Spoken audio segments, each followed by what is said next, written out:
कौन से मिली जा लम्हात रही है वो जब नबीहा टूट के बिखर जाती है, फिर खुद को संभालती है, खड़ी होती है, बहादुर बनती है? अच्छा, मैं टूट के कभी भी नहीं बिखरती।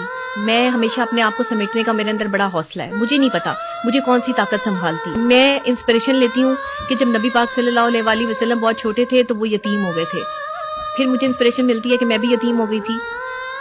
हाँ, फिर मुझे इंस्पिरेशन मिलती है, ना तो मैं रोती हूँ और ना मैं लोगों के सामने इस तरीके से जो है वो कोई बात pretend करती नहीं, हूँ, लेकिन रोना भी जो हाँ, है ना वो जरूरी होता है। जरूरी है जिंदगी में। लेकिन अब मुश्किलात इतनी देखी हैं कि सारी आसान हो गई हैं। आसान हो गई हैं, मुश्किलें आसान हो जाती हैं। हो जाती हैं। Exactly. मैं कभी अपनी पर्सनल बातें खोलती नहीं और मैं कभी पर्सनल किसी के साथ होती नहीं। आपने इमोशनली मुझे जो है वो, क्योंकि मैं अपने पास्ट में जाना नहीं चाहती।